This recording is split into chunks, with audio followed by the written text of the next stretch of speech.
Students, आज हम करेंगे थर्मल इफेक्ट्स के ऊपर एनसीईआरटी की एग्जांपल्स पहले करेंगे, तो फिर उसके बाद एक्सरसाइज करेंगे उसकी। तो पहले एग्जांपल नंबर 10.1। तो इस एग्जांपल में जैसा आपको बताया गया है, show that the coefficient of area expansion delta A by A divided by delta t. Delta t is the rise in temperature of a rectangular sheet of solid is twice its linear expansivity alpha 1. तो जो coefficient of area expansion है वो हमने बताना है coefficient of linear expansion से double है, जबकि एक रेक्टेंगुलर रॉड जो है, रेक्टेंगुलर लेमिना जो है, तो उसका टेम्परेचर डेल्टा टी बढ़ाया जाता है। तो हम यहाँ पर सपोज कर लेते हैं कि ये हमारे पास ओरिजिनल रॉड है। ओरिजिनल रॉड जो है वो ये इतनी बताई गई है, this is the original rod. तो जिसकी लेंथ किसके बराबर है, लेंथ इज़ इक्वल टू ए, और उसकी ब्रेथ जो है वो है बी, जैसा कि आपको दिखाया गया है। ए लेंथ है और बी ब्रेथ है। इस रॉड की लेंथ ए के बराबर है और ब्रेथ जो है वो बी के बराबर है। तो अब क्या किया जाता है, जब इसका टेम्परेचर बढ़ाया जाता है तो ये सभी तरफ से एक्सपेंड होगी।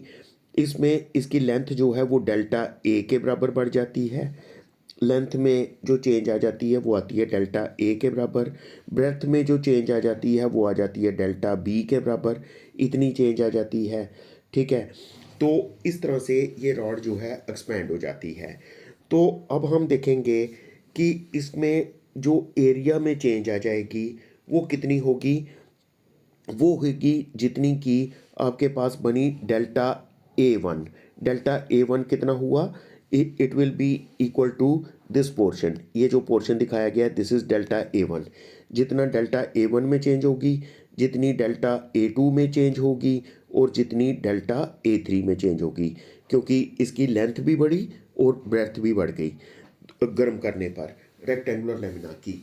तो अब हमने ये देखना है कि डेल्टा ए जो चेंज इन एरिया है that is equal to delta A one plus delta A two plus delta A three.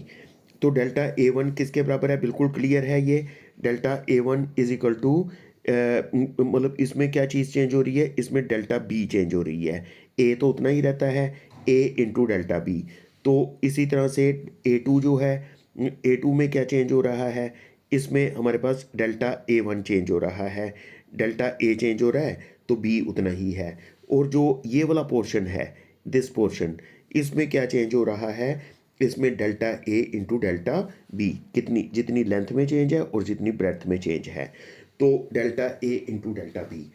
तो अब हम इसमें लिख सकते हैं कि जो ब्रेथ में चेंज है दैट इज इक्वल टू ए, तो ए रहेगा।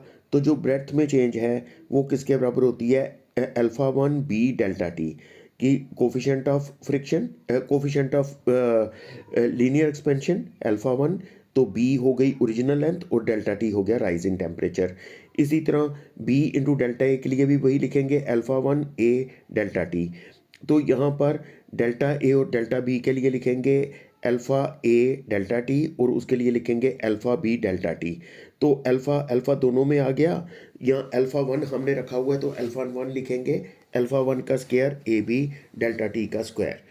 तो इसमें alpha one A B delta T जो है ये हम कॉमन निकाल लेते हैं। हमारे पास अंदर बचेगा two plus alpha one delta T. तो इसको अगर हम लिखेंगे अल्फ़ा वन, तो ए इंटू बी क्या है, A was length of the lamina and B was breadth. तो ए इंटू बी बन जाएगा capital A that is the area of the lamina. Delta T is the rise in temperature, two plus alpha one delta T.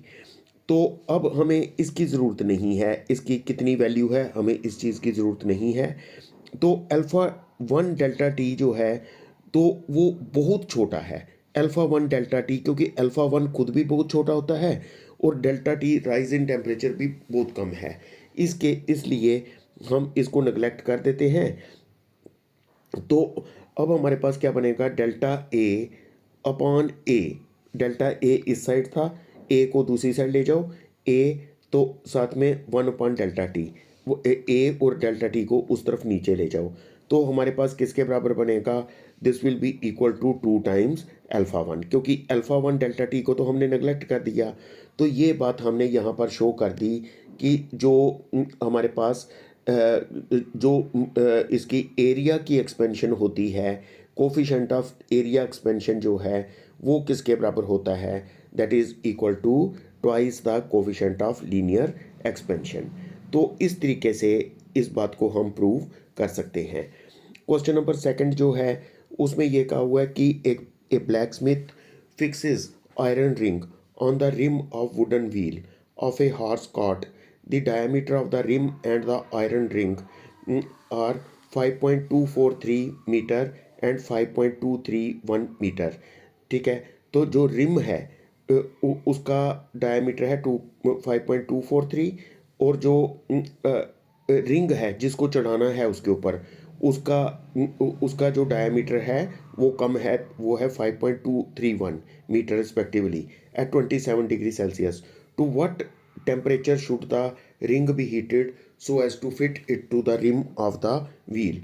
तो हमने उसको wheel के ऊपर fit करना है, व्हील का जो रिम है उसके ऊपर हमने इसको फिट करना है। ये जो हमारे पास रिंग है तो आयरन रिंग को फिट करना है, तो कितने टेम्परेचर तक हम हीट करेंगे।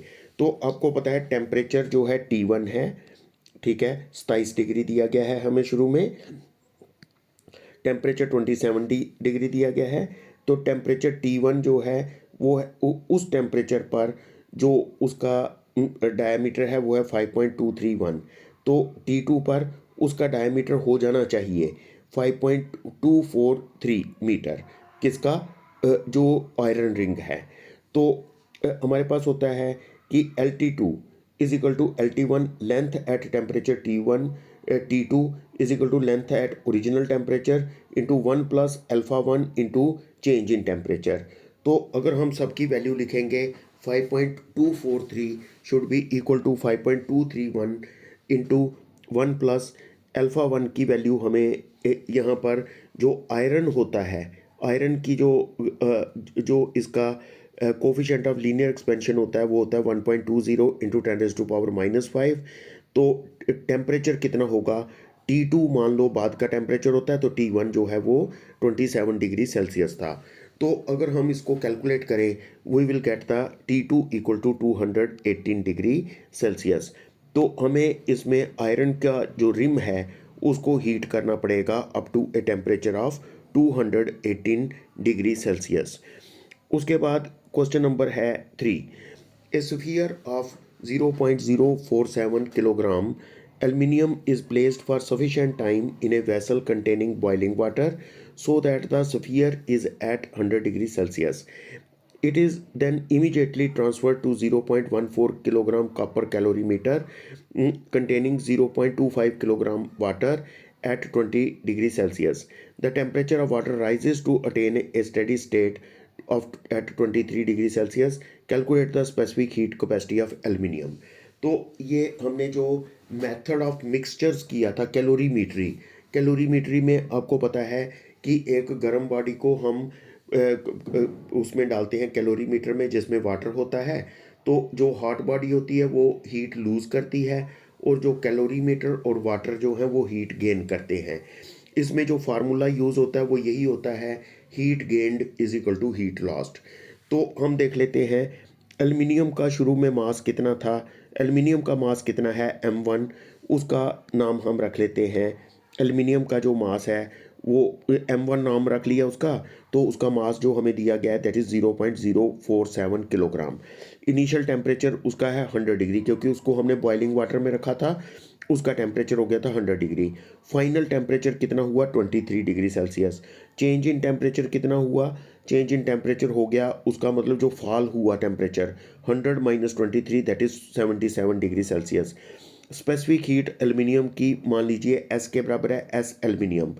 तो amount of heat lost by the aluminium, उसके लिए फार्मूला होता है MST, mass into specific heat into fall in temperature. Mass है हमें दिया हुआ है, स्पेसिफिक हीट हमने SAL ले ली और साथ में फॉल इन टेम्परेचर जो है वो 77 डिग्री सेल्सियस है।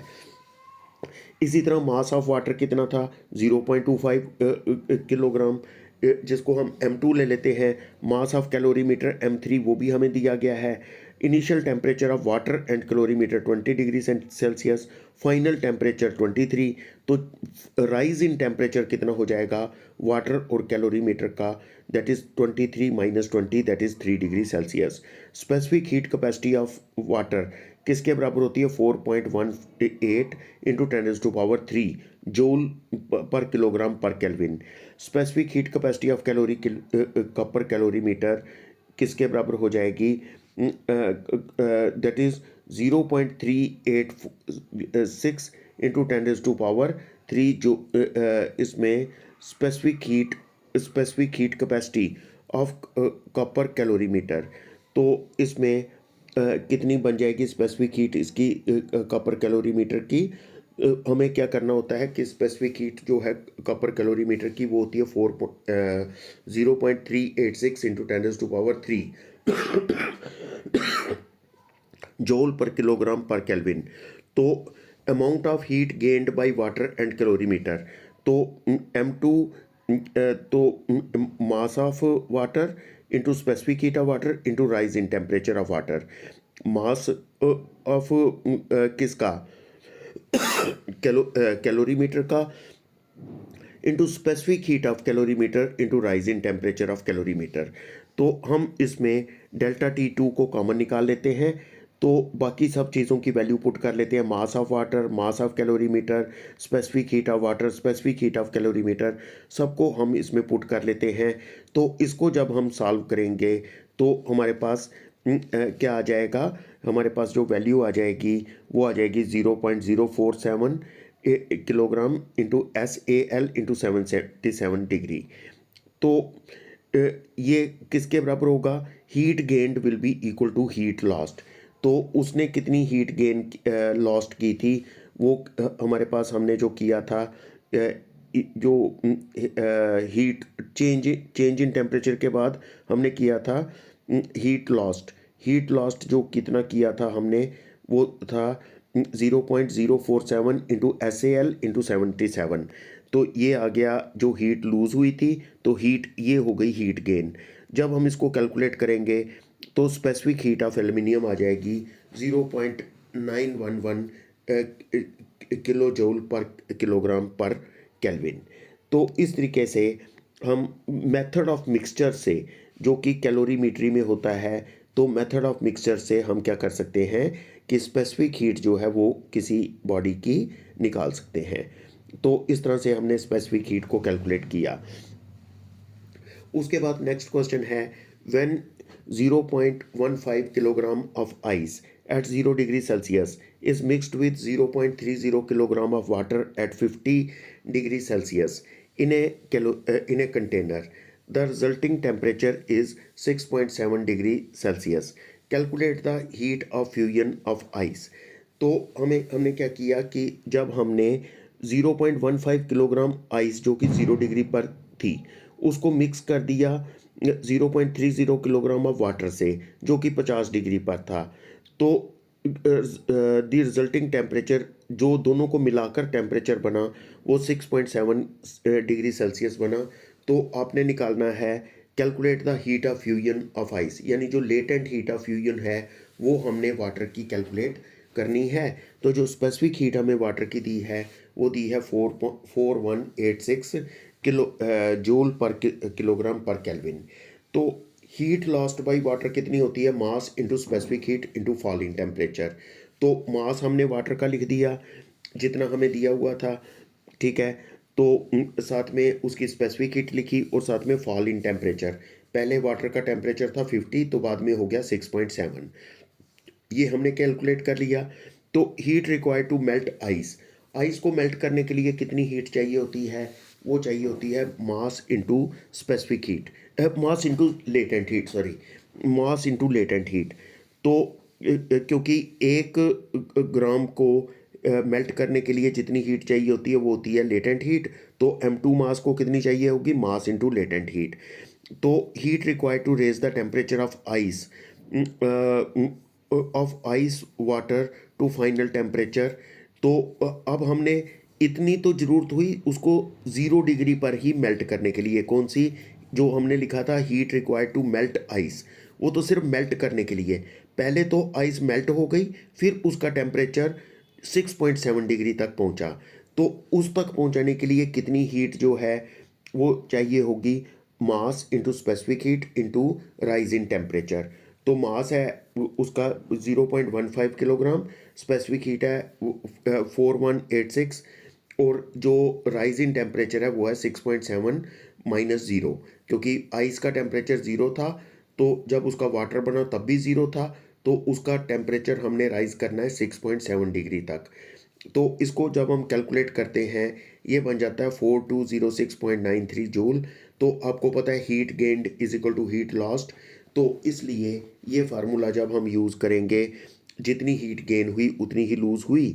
तो इसको जब हम इक्वेट करते हैं तो इसमें हमारे लेटेंट हीट ऑफ फ्यूजन निकल आती है, and that comes equal to 3.34 into 10⁵ joule पर किलोग्राम।